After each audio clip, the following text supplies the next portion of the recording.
Okay Telugu view పాయింట్కి తిరిగి స్వాగతం. ప్రపంచ స్టాక్ మార్కెట్లన్నీ గత వారం రోజుల నుంచి పూర్తిగా కుదేలైపోయాయి. ఏప్రిల్ 2న ట్రంప్ ప్రకటించిన టారిఫ్ల యుద్ధం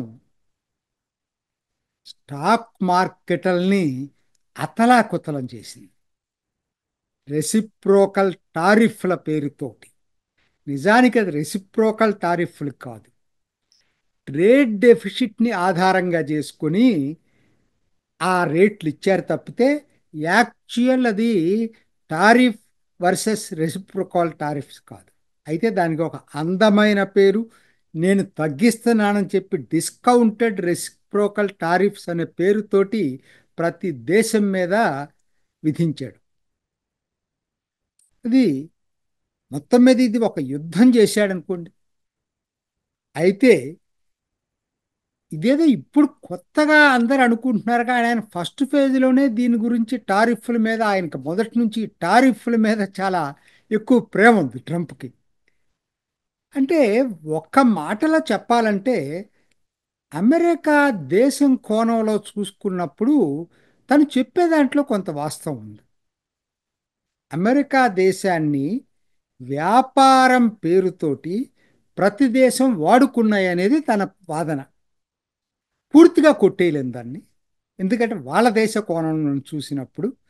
అందుకని దాని పేరు డిస్కౌంటెడ్ రెసిప్రోకల్ టారిఫ్స్ అని పెట్టాడు. నేను చెప్పాను కదా, దాంట్లో ట్రేడ్ డెఫిసిట్ని తీసుకొని దాంట్లో సగం చేసి ఇచ్చినటువంటి ఇచ్చిందే, కానీ అది డిస్కౌంటెడ్. యాక్చువల్ టారిఫ్ వాళ్ళ దగ్గర ప్రతి వస్తువుకి ఇంత టారిఫ్ అనే దాని మీద యావరేజ్ కట్టలేదేమి. ఇది నేను చెప్పటం కాదు, ఆర్థికవేత్తలు అందరూ చెప్తున్నారు. సరే, దీంతో ఏంది, స్టాక్ మార్కెట్లెస్ అన్ని పూర్తిగా అసలు ఎంత దారుణం అంటే ఎప్పుడూ లేనంత దీంట్లోకి వెళ్ళిపోయినాయి. నిజానికి మిగతా దేశాలతో పోలిస్తే భారత్కి అంత నష్టం లేదు. నష్టం ఉంటుంది అంటే మనది basically export oriented country economy కాదు. రెండోది ఏంటంటే మిగతా దేశాలతో పోల్చినప్పుడు అమెరికా తోటి ఆ వాల్యూమ్ ఆఫ్ బిజినెస్ కూడా మనది అంత కాదు.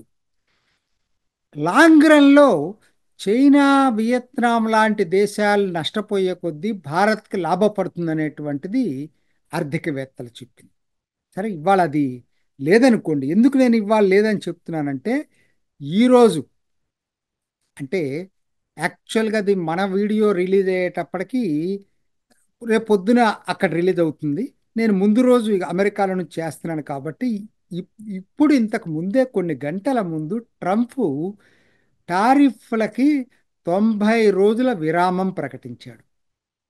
90 రోజులు పెట్టిన టారిఫ్లు అక్కడే అట్లా ఉన్నాయట, దాన్ని అమలు చేయడం అనమాట. 90 రోజులు విరామం ప్రకటించాడు.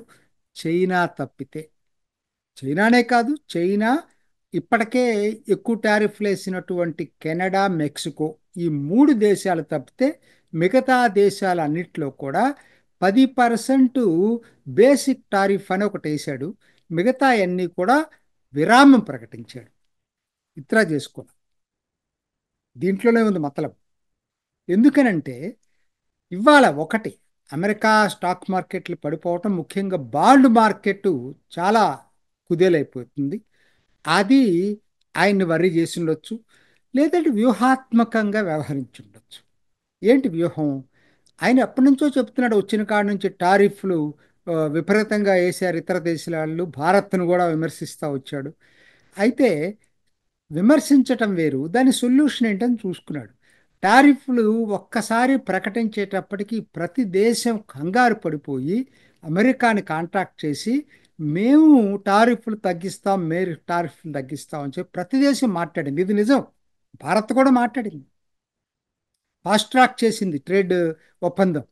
సో దీన్ని ఇవాళ విరామం ప్రకటించి 90 రోజులు విరామం, కాబట్టి 90 రోజుల లోపల వ్యాపార ఒప్పందాలు ఈ దేశాలన్నిటితోటి కూడా చేసుకోబోతున్నాడు.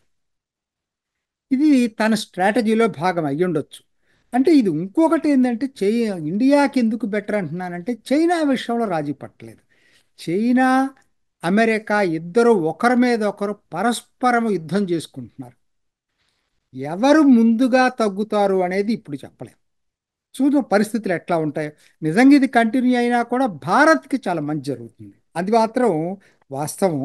ఒక్క మాటలో చెప్పాలంటే ఈ డెసిషన్ ఇవాళ తీసుకున్న డెసిషను ట్రంప్ ఓ మాస్టర్ స్ట్రోక్ అని చెప్పాలి. వాళ్ళ దేశ కోణంలో చూసుకున్నప్పుడు ఇది ఒక పెద్ద మాస్టర్ స్ట్రోక్గానే చెప్పుకోవాల్సి ఉంటుంది. ఇది ఈ స్టాక్ మార్కెట్ ముఖ్యంగా నిన్న అయితే ఇవాళ అయితే ఇప్పుడు ఇంత ముందే క్లోజ్ అయినాయి ఇక్కడ మార్కెట్లు చూస్తే. S&P 500 ఇదే బ్రాడర్ మార్కెట్, ఎక్కువ స్టాక్స్ ఉంటాయి దీంట్లో. ఇది 9.52% పెరిగింది. థర్డ్ బిగ్గెస్ట్ ప్రపంచ రెండో ప్రపంచ యుద్ధం తర్వాత మూడో అతిపెద్ద గెయిన్ అన్నమాట ఇది. అదే డో జోన్స్ ఇండస్ట్రియల్ యావరేజ్ వచ్చి 7.87% పెరిగింది. ఇది sixth biggest since World War II.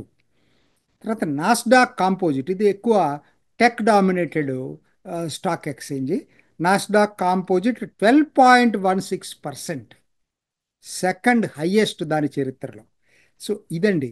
ఇది కోర్స్ ఇది ఇవాళ మన భారత్లో కూడా పొద్దున ఓపెన్ అయిన తర్వాత భారత్లో కూడా ఖచ్చితంగా కూడా స్టాక్ పెరుగుతాయి, దాంట్లో డౌటే లేదు. విపరీతంగా ఎందుకంటే సగం అమెరికా మార్కెట్ మీదే ఆధారపడుతుంది కాబట్టి, ఉమ్, భారత్ కూడా మేలు చేస్తుంది కాబట్టి. ఇదండి స్టాక్ మార్కెట్ సంబంధించి. ఇంకొక ఆసక్తికర విషయం కూడా మీ ముందుకు తీసుకురావాలని చెప్పి అనుకుంటున్నాను. ఏంటంటే 2 రోజుల క్రితం మన భారత్లో పెద్దగా దీన్ని పట్టించుకోలేదు.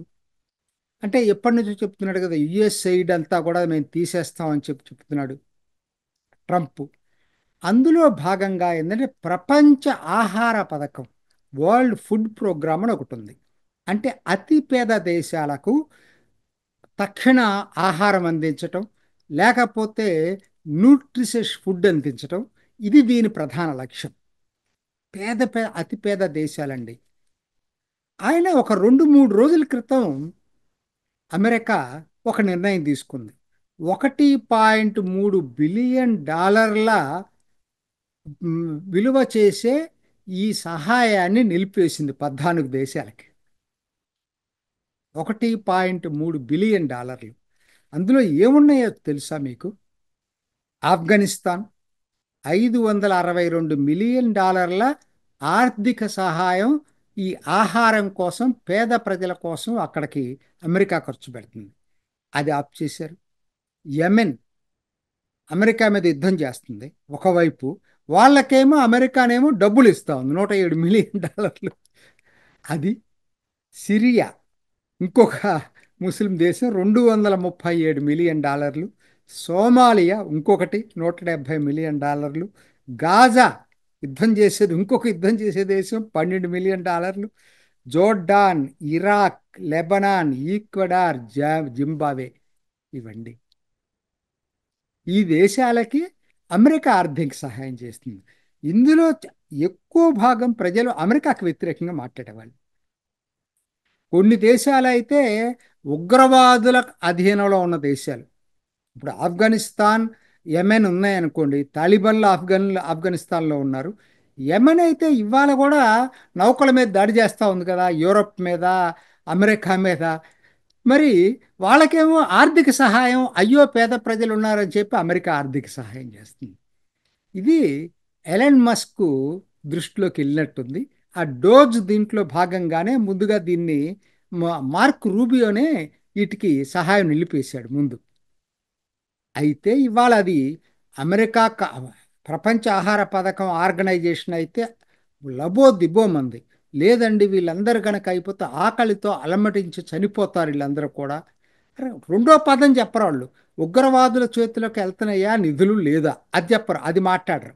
సో అతిపేద దేశాలు ఎక్కువ భాగం ముస్లిం దేశాలండి. ఒకటి ఒకటి రెండు తప్పితే ఒకటో జింబాబే కాదనుకుంటా, మిగతా అన్నీ కూడా ఆల్మోస్ట్ ముస్లిం దేశాలు. సరే, ఇది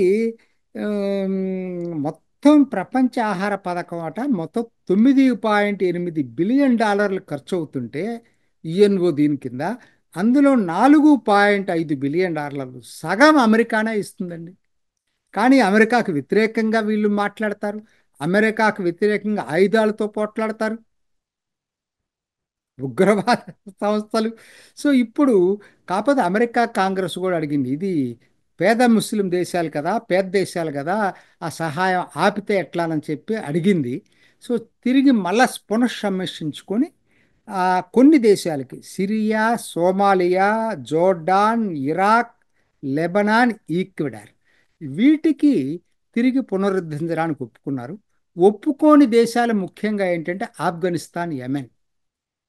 వీటికి ఆఫ్ఘనిస్తాన్లో తాలిబాన్ కంట్రోల్లోకి వెళ్తున్నాయి నిధులు, యెమెన్లో హౌతీల చేతిలోకి వెళ్తున్నాయి, కాబట్టి వాటిని పునరుద్ధరించమని చెప్పి అమెరికా చెప్పడం జరిగింది. అంటే నేను ఎందుకు చెప్తున్నానంటే అమెరికా డబ్బులు అసలు మొత్తం యుఎస్ఐడ్ మానేస్తాం అన్నారు కదా, అది ఎంత ఉందో తెలియదు నాకు. మొత్తం యుఎస్ఐడ్ వచ్చేసరికి ఎవరి డబ్బులతోటి, జార్జ్ సోరోస్ డబ్బులు, డీప్ స్టేట్, ఈ డబ్బులన్నీ కలిపి ఎవరికి ఇస్తున్నారయ్యా డబ్బులు? జర్నలిస్టులకు కూడా ఇస్తున్నారు కదా. ఆ జర్నలిస్టులు మళ్ళీ అమెరికాకు వ్యతిరేకంగా ఆర్టికల్స్ రాస్తుంటారు, వాళ్ళకి వీళ్ళు డబ్బులు ఇస్తుంటారు. ఆ, ఇది ఒక విషయ సర్కిల్ లాగా దీన్ని అమెరికా అంటే ఏం జరుగుతుందంటే అమెరికా డబ్బులతో అమెరికా మీద ఆయుధాలతోటి, కలంతోటి పోట్లాడుతున్నారు. ఇవాళ దాన్ని కొంత గ్రహించి మేము ఇప్పుడు ఆఫ్ఘన్కి 562 మిలియన్లు, యెమెన్కి 107 మిలియన్లు ఎటువంటి పరిస్థితుల్లో ఇవ్వమని చెప్పి ట్రంప్ తీర్మానం చేశాడు. ఇటువంటి ఇంకా ఎన్నో బయటకు వస్తాయి, చూద్దాం. ఇది ఈనాటి ఓకే తెలుగు వ్యూ పాయింట్. మరొక ఎపిసోడ్లో మళ్ళీ కలుసుకుందాం. నమస్తే. చూసారు కదండి. మరి ఈ వీడియో కనుక మీకు నచ్చినట్లయితే ఒక లైక్ కొట్టేసి మీ అభిప్రాయాన్ని కూడా కామెంట్ బాక్స్లో తెలియజేస్తూ ఇలాంటి ఇంట్రెస్టింగ్ అప్డేట్స్ కోసం మా ఛానల్ని సబ్స్క్రైబ్ చేసుకోండి.